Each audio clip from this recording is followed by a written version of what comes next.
먼저 첫 번째 나오는 것은 온도계. 자, 온도계는 우리 온도의 물질의 기본 단위. 자, 온도의 기본 단위는 켈빈 온도가 되겠습니다. 자, 온도계 선정시 주의사항, 주의점이 되겠죠. 자, 이것도 마찬가지. 주의사항 이런 것들은 기억을 해 두셔야 된다. 그죠? 자, 물체의 원격 지시, 자동 제어, 필요 여부를 검토하고 측정 범위와 정밀도가 적당해야 된다. 그러니까 원격 지시나 자동 제어가 필요하다면 해야 된다는 겁니다. 그죠? 그 다음에 정밀도가 적당해야 되고 지시 기록이 편리할 것, 온도의 변동에 대해서 반응이 신속할 것, 측정 물체와 화학 반응을 일으키지 않을 것. 자, 이런 것들이 되겠습니다. 자, 그 다음에 이제 온도계의 종류 보시면은 접촉식과 비접촉식 크게 두 가지가 있습니다. 그래서 접촉식은 비교적 저온의 온도를 측정하는 거, 그 다음에 비접촉식은 고온의 온도이기 때문에 실제로 바로 접촉해서 측정하기는 좀 힘들다는 거죠. 그래서 비접촉식으로 사용을 하는 겁니다. 자, 먼저 유리 온도계가 있고요. 바이메탈, 열전대, 전기저항, 제겔콘. 자, 이런 종류 정도 일단은 조금 기억해 두시면 되겠습니다. 그죠? 자, 그 다음에 이제 넘어가서 접촉식 온도계의 첫 번째 나오는 것이 접촉식 온도계가 뭐냐 이렇게 설명이 나오고 있습니다. 측정하고자 하는 그죠? 물체의 온도계를 직접 접촉시켜 온도를 측정한다 이렇게 되겠습니다. 우리가 요새 지금 코로나 때문에 보면은 온도 측정 이런 거 할 때 비접촉식 많이 쓰죠. 피부에 직접 닿지 않게 그렇게 쓰는 거 그죠? 그게 비접촉식. 그래서 온도가 고온이든지 아니면은 접촉을 통해서 뭔가 어떤 전염이 된다든 이런 문제가 발생할 수 있다. 그러면 비접촉식을 쓰는 것이고, 보통은 이제 접촉식, 낮은 온도에서는 우리가 접촉식을 사용한다. 이렇게 보시면 됩니다. 그죠? 자, 첫 번째 나오는 거 유리제 온도계. 그래서 유리막대에 액체를 알코올, 수은, 펜탄 등을 봉입해서 온도를 측정하는 것이다. 이렇게 되어 있고, 취급이 아주 간단하다. 그죠? 근데 연속 기록, 자동 제어가 불가능하고 원격 측정이 불가능하다. 이렇게 되어 있죠. 그래서 유리제 온도계 자체는 우리가 액체가 있습니다. 그죠? 액체.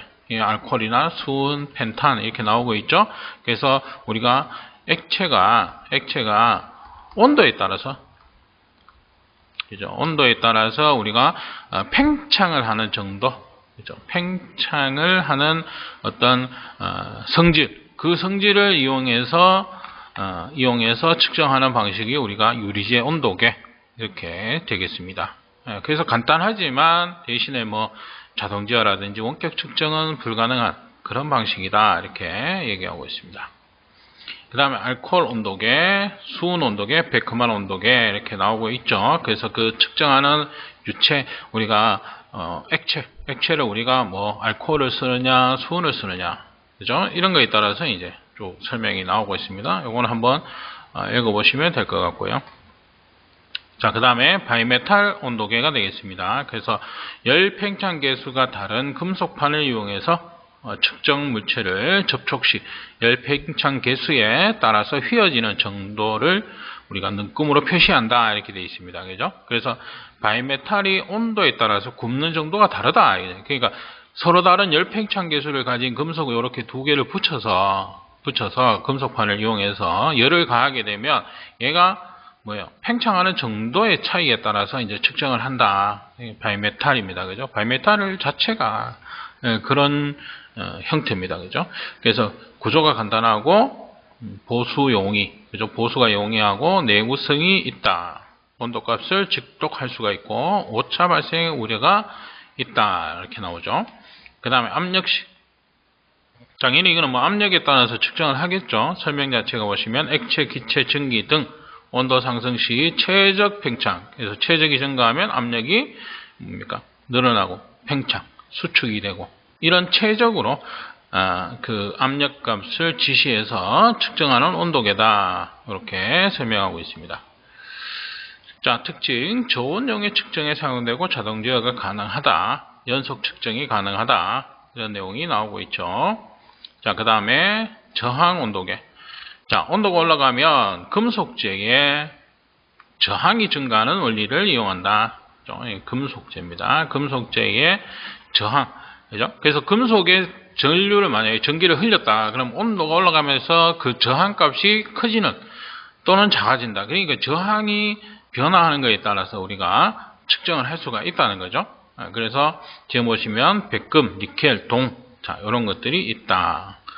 자, 구비조건 보시면은 온도에 의한 저항 온도 계수가 클 것. 그러니까 이게 변화가 확연하게 보여야 됩니다. 그죠? 나타나줘야 돼요. 근데 아주 미세하게 뭐 0.0001만큼 변화했다. 이런 거는 측정하기가 힘들죠. 그죠? 그래서 온도 계수가 커야 되고 기계적, 물리적, 화학적으로 안정이 돼야 된다. 그 다음에 교환해서 쓸 수 있어야 된다. 이렇게 돼 있죠. 그 다음에 온도 저항 곡선이 연속적으로 되어야 되고 구입이 쉽고 내식성이 클 것. 자, 이런 특징들을 가져야 된다. 구비 조건이 되겠습니다. 구비 조건 이런 것들은 뭐 그냥 참고적으로 조금 기억해 두시면 되겠습니다. 그죠? 자, 그 다음에 서미스터. 자, 온도 변화에 따라서 저항값이 변하는 반도체를 이용하는 것이 되겠습니다. 측정 범위는 마이너스 100에서 300도 정도 이렇게 나오고 있고요. 마찬가지 우리가 특징 이렇게 좀 봐두시면 될 것 같습니다. 자, 그 다음에 열전대 온도계. 자, 이 열전대 온도계는 문제에 상당히 자주 나오는 겁니다. 그죠? 그래서 두 종류의 금속선을 접속해서 하나의 회로를 만들어서 두 개의 접점에 온도차를 부여하면, 그죠? 회로의 접점의 온도에 거의 비례한 전류가 흐르는 현상. 우리가 이것을 재백 효과라고 한다. 그죠? 그래서 온도차를 주면 전류가 흐른다. 그죠? 반대되는 것도 있죠. 우리가 전류차를 주면 온도차가 생깁니다. 그죠? 예, 그 펠티의 효과죠. 그래서 냉동에서 쓰는 게 우리 펠티의 효과고, 지금 같은 경우는 이제 재백 효과죠. 그래서 요거 온도차를 부여했을 때 전류가 생긴다. 그럼 이 전류 값을 우리가 측정을 한다. 이런 개념으로 보시면 되겠죠. 자, 그 다음에 열전대의 특징. 자, 열전대 온도계의 종류가 4가지가 나오고 있습니다. 이것도 문제가 상당히 자주 나오는 거 이 부분입니다. 그죠? 그래서 R형, 그러니까 이 명칭 자체가 R형, 약차로 이렇게 약호로 씁니다. R형. 그럼 두 가지 금속인데 그 두 가지 금속은 백금과 백금 노듐. 그죠? 그래서 그 두 가지를 합친 것이다. 이렇게 됩니다. 그래서 뭐 이 특징이 이렇게 나오고 있는데, 측정 범위 온도, 일단은 뭐 기본적으로 온도는 당연히 알고 계셔야 됩니다. 그래서 문제 자체도 보면은 뭐 온도나 이런 거 설명 쭉 해놔놓고 열전도 온도계를 찾아라. 그러면은 열전도 온도계 우리가 그 보기 자체를 뭐 백금, 백금 노듐 이걸로 보기를 1번 이렇게 줄 수도 있고요. 아니면 PR 이렇게 기호, 약호 이걸로 줄 수도 있고, 아니면 R형 이렇게, 그죠? 이걸로도 보기를 줄 수가 있습니다. 그래서 이 세 개를 여러분들이 꼭 기억을 해 두셔야 됩니다. 그래서 종류 및 약호, R형은 백금, 백금 노듐을 나타내고, 그 다음에 약호로는 PR로 표기를 한다. 이렇게 돼 있죠. 그래서 간단한 특징 정도, 일단은 기본적으로 측정 범위 온도, 이 온도 범위는 기억을 해 두셔야 된다. 그죠? 그래서 특징을 뭐 1, 2, 3 이렇게 설명해서 다음 보기에서 설명하는 열전대 온도계를 찾아라. 이렇게 했을 때 이 온도는 꼬박꼬박 하나씩 나오는데 가장 쉽게 우리가 구분할 수 있는 게 온도입니다. 그죠? 그래서 온도를 꼭 좀 기억을 해 두시면 되겠다. 그래서 다른 열전도 온도계에 비해서 안전성이 우수하다 이렇게 얘기하고 있죠. 그래서 백금, 백금 노듐. 그 다음에 K형은 크루멜, 알루멜, CA로 나타낸다 이렇게 되어 있죠. 온도 범위, 측정 범위는 마이너스 20에서 1200도 이렇게 되어 있습니다. 이 온도는 약간씩 보면 차이는 조금씩 있긴 한데요. 대체적으로 비슷하니까, 그죠? 이렇게 온도 범위 좀 기억해 두시고요. 그 다음에 J형 이렇게 되어 있죠. J형은 철 콘스탄탄 IC로 표기를 한다. 그죠? 그래서 마이너스 20에서 800도. 그 다음에 T형 이렇게 나오죠. T형 동 콘스탄탄 CC. 그죠? 그래서 마이너스 180에서 350도. 그래서 이제 가장 저온의 온도를 측정할 수 있는 것은 뭐냐 이랬을 때 우리가 T형 이렇게 볼 수가 있는 거죠. 그래서 저온 측정에 적합하다. 이렇게 얘기를 하고, 저온의 실험용으로 주로 사용된다. 그러면 이제 보기가 뭐 저온의 실험용으로 사용되는 거, 뭐 온도 범위가 이 정도 되는 거, 그랬을 때 뭐냐, 우리가 뭐 R형, 그죠? 지금 R형, 1번 R형, 2번 K형, 3번 J형, 그죠? 4번 T형. 이렇게 보기가 나오는 거죠. 그러면 이 T를 여러분들이 찾을 수 있어야 된다는 겁니다. 자, 그래서 이제 간단하게 나오는 문제 한번 보시면은 지금 같은 경우 이런 형태로도 나오고요. 그죠? 그래서 다음 보기에서 설명하는 열전도 온도계는 뭐냐 이렇게 찾아라 이거죠. 그래서 가장 우리가 쉽게 할 수 있는 게 이 온도 범위입니다. 이 온도 범위를 기억해 두시면은 좀 수월하게 하실 수가 있다는 겁니다. 그래서 열전대 중에서 내열성이 가장 우수하고 측정 온도 범위가 0에서 1600도다 이렇게 되어 있죠. 그러면 요거는 백금 로듐, 그죠? 그래서 R형입니다. R형. 그래서 보기 자체가 요게 R형 요렇게 나올 수도 있다는 거예요. 그러면 그렇기 때문에 이 자체를 그대로 외우셔야 돼요. 그대로. 그죠? 그래서 백금 로듐은 PR 기호로 약호로, 그죠? 그 다음에 R형이다 이렇게 돼 있고 온도 범위가 0에서 1600도다 이렇게 돼 있죠. 그래서 이런 문제도 있었고, 그 다음에 기출 문제 중에서 이제 아까 말씀드린 대로 T형 같은 경우 저온용, 그죠? 주로 실험실 저온 실험용으로 쓰는 주로 사용하는 열전대 온도계는 뭐냐 이렇게 물어봤을 때 이제 T형으로 이렇게 찾는 거 그런 문제도 있었다는 겁니다. 그죠? 그래서 요 내용 자체를 그대로 좀 기억을 해두시면 될 것 같습니다.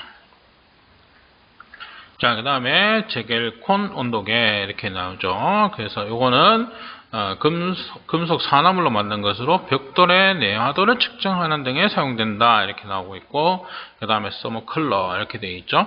그래서 피 측정물의 표면에 도포를 해서 그 점의 온도 변화를 감시하는 데 사용한다. 그래서 종류 정도 그냥 좀 기억을 해 두시고, 왜냐하면 이제 이런 게 있겠죠. 접촉식과 비접촉식. 그래서 접촉식 온도계가 아닌 것은, 맞는 것은 이런 거 찾을 때 종류 정도.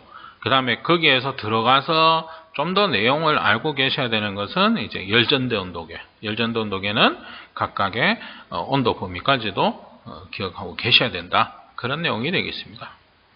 그 다음에 이제 비접촉식 온도계 나오고 있죠. 그래서 지금 보시면 측정 대상 물체에서 방사되는 빛과 표준 전구에서 나오는 필라멘트의 휘도를 같게 해서 표준 전구의 전류 또는 저항을 측정해서 온도를 측정한다. 이렇게 되어 있습니다. 그래서 광정관식 온도계, 방사 온도계, 색 온도계 이렇게 일단 종류 세 가지입니다. 그죠?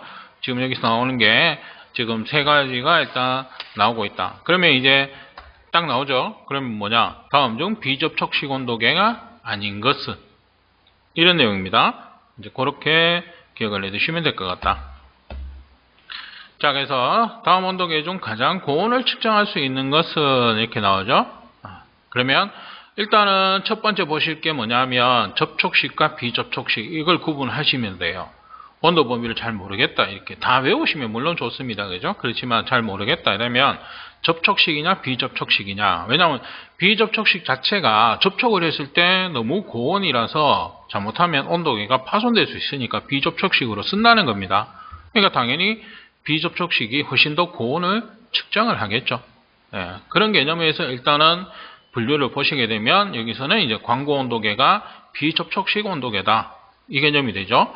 그래서 지금 온도 범위가 측정 범위가 이렇게 온도가 나오고 있습니다. 나오고 있는데 각각의 온도계의 측정 범위를 다 외우시면 가장 좋겠죠.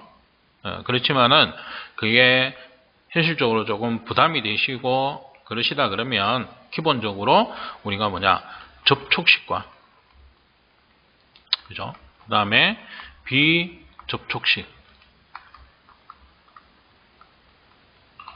요걸 종류를 조금 기억해 두시면 됩니다. 그죠? 그래서 접촉식과 비접촉식 요거 두 개를 놓고 봤을 때는 비접촉식이 훨씬 더 고온이라는 거죠. 고온이기 때문에 비접촉식을 이제 뭐 최소한 찾을 수 있어야 된다.